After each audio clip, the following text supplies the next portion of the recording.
Assalamualaikum warahmatullahi wabarakatuh. Salam sejahtera untuk kita semua dan khususnya untuk yang ada di rumah, diberikan kesehatan oleh Tuhan Yang Maha Esa dan dapat selalu mengikuti kegiatan home learning. Materi kali ini saya akan menjelaskan mengenai analisa pasar. Sebelumnya kita akan membahas pasar. Pasar merupakan sekumpulan orang yang mempunyai kebutuhan untuk produk tertentu.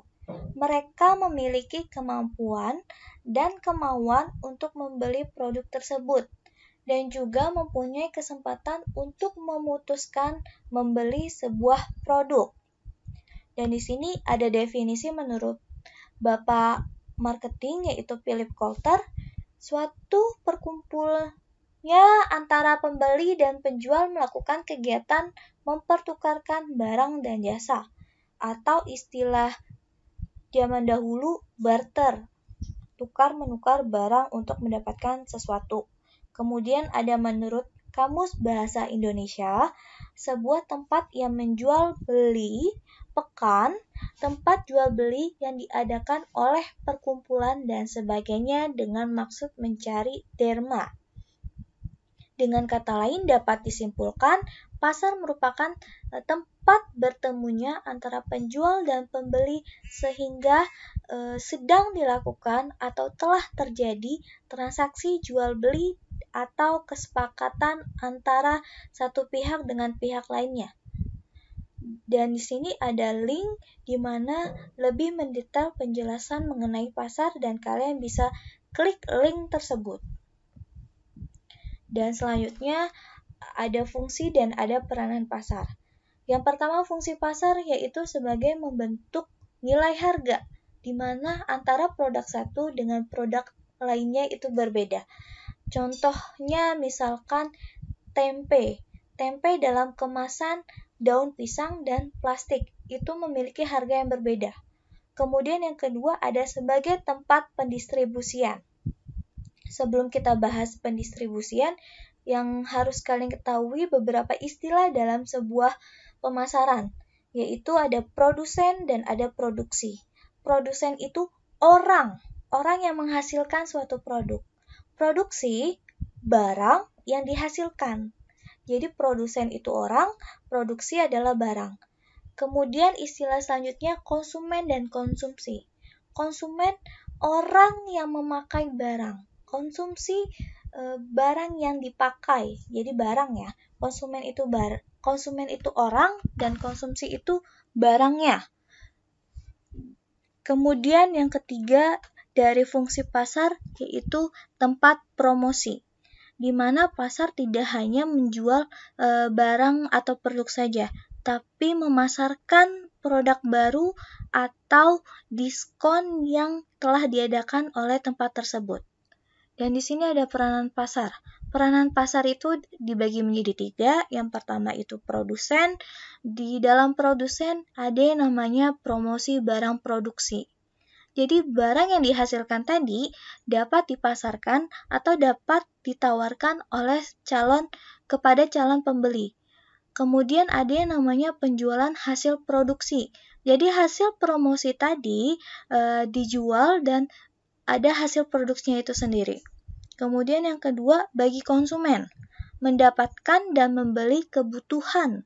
Jadi peranan pasar ini bagi konsumen itu sendiri akan mendapatkan barang yang diinginkan sesuai dengan kebutuhannya. Kemudian bagi pemerintah di sini terdapat pendapatan negara.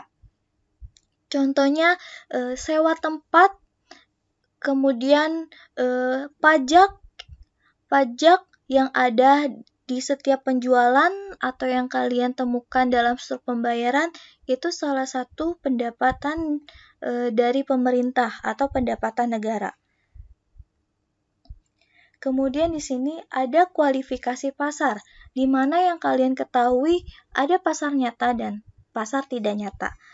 Jika pasar nyata itu dibagi menjadi 2, yaitu tradisional dan modern, yang sering kalian temukan.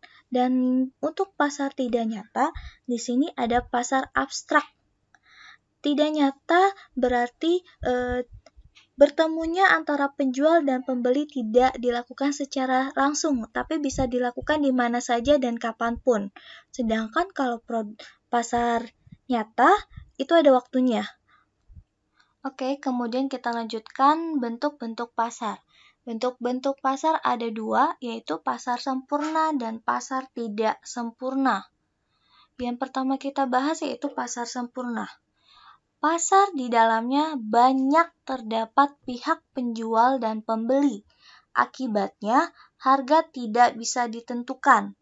Jadi, dapat disimpulkan karena pihak penjualnya itu lebih banyak atau bisa dibilang banyak resellernya, jadi harganya itu tidak bisa ditentukan. Karena antara penjual satu dengan penjual lainnya harganya berbeda, walaupun produk yang dijualnya itu sama atau sejenis. Dan ciri-ciri persaingan sempurna yaitu yang pertama, jumlah penjual dan pembeli yang banyak. Kedua, produk yang diperdagangkan sama atau bisa dibilang homogen. Yang ketiga, sensitif pada perubahan harga.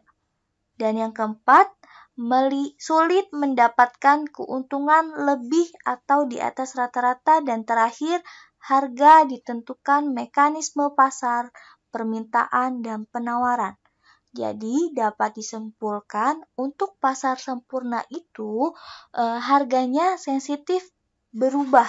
Kenapa? Karena saking banyaknya penjual yang menjual produk yang sama. Contohnya yang lagi hits yaitu sebuah sepeda.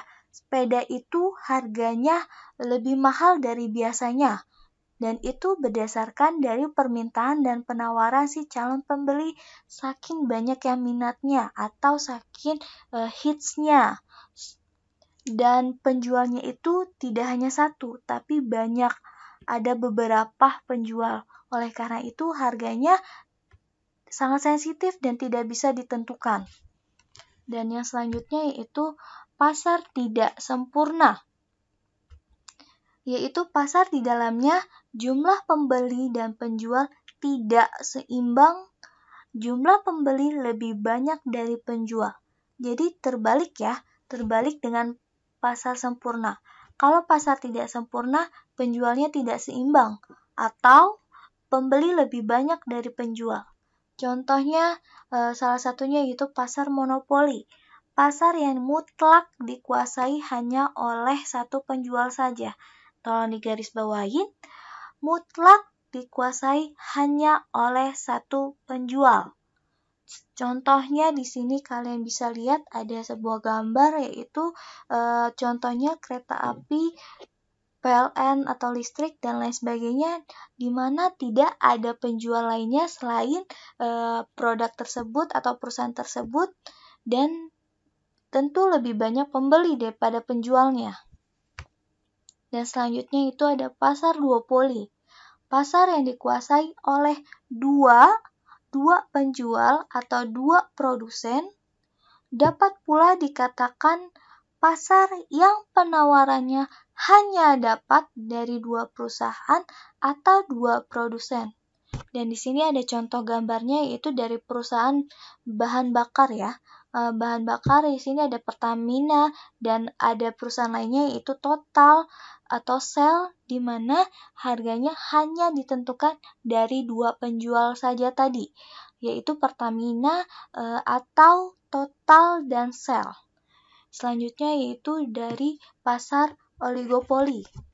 Pasar oligopoli yaitu pasar yang hanya terdiri dari beberapa penjual untuk suatu barang tertentu, sehingga antara penjual satu dengan lainnya bisa mempengaruhi pasar. Contohnya di sini udah ada gambarnya ya. Ada produk Unilever, Indofood, dan kartu perdana, di mana di sini terdapat beberapa penjual, banyak sekali yang menjual produk tersebut. Kemudian dari penjual tersebut bisa mempengaruhi harga pasarnya. Jadi sama kurang lebihnya seperti pasar sebelumnya atau pasar sempurna. Dan di sini yang terakhir ada pasar monopolistik. Pasar yang terdapat produsen jumlahnya lebih dari satu atau banyak produsen yang menjual barang yang sama dalam bentuk bervariasi. Ingat, produsen itu orang yang menghasilkan atau orang yang menjual. Nah, di sini ada contohnya yaitu perusahaan atau produsen dari Indomaret dan Carrefour di mana toko tersebut menjual beberapa barang yang sama. Nah, itu disebut pasar monopolistik. Dan di sini ada link, kalian bisa klik atau kalian bisa tonton materi yang lebih detail penjelasannya. Dan topik utama kita yaitu analisa pasar. Analisa pasar, suatu kegiatan untuk mencermati dan mengamati secara terperinci suatu objek dengan cara menguraikan unsur-unsur pembentuknya atau penyusunnya untuk dikaji lebih lanjut. Dan di sini ada ruang lingkupnya atau lingkupan dari analisa pasar. Yang pertama itu ada letak, sifat, karakteristik dari pasar itu sendiri. Kemudian yang kedua ada barang dan jasa yang dipasarkan, tentu saja. Dan yang ketiga aktivitas pembeli. Dan keempat, perkembangan pembelian, dan yang terakhir yaitu pesaing. Oke, selanjutnya yaitu tujuan pasar. Yang pertama yaitu mengetahui tipe pasar, yang kedua memahami lingkungan pasar, yang ketiga karakteristik pasar, keempat mengenal ciri pasar, dan kelima menentukan keputusan yang tepat. Di situ adalah tujuan analisa pasar. Dan selanjutnya aspek analisa pasar. Yang pertama yaitu ada kebutuhan dan keinginan konsumen. Jadi untuk menjual suatu produk kita harus mengetahui barang apa saja atau produk apa saja yang sedang dibutuhkan atau diinginkan oleh konsumen. Yang kedua yaitu segmentasi pasar, pengelompokan kelompok dari pasar. Dan yang ketiga target pasar. Keempat masa hidup produk, di mana kata lainnya adalah kadaluarsa atau expired, bertahannya lama atau tidak. Kemudian struktur, dan selanjutnya yaitu langkah dalam melakukan analisa pasar. Yang pertama, menguraikan struktur produk pasar, di mana pemasaran harus dapat menguraikan struktur produk pasar dengan menganalisis sasaran produk atau targetnya. Dengan kata lain, susunan produk yang tersedia cukup banyak untuk memenuhi kebutuhan para konsumen dan pasar. Jadi sangat banyak kebutuhan dan keinginan dari konsumen. Oleh karena itu, kalian uraikan terlebih dahulu struktur produknya itu seperti apa. Kemudian ada yang pasar relevan. Pasar relevan di mana pemasaran harus mengetahui struktur produk pasar secara keseluruhan.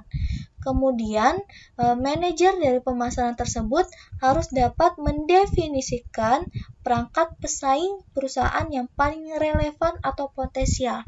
Jadi ketika kalian sudah membandingkan dengan produk pesaing, kalian harus mengutamakan atau relevan dari potensi pasar tersebut.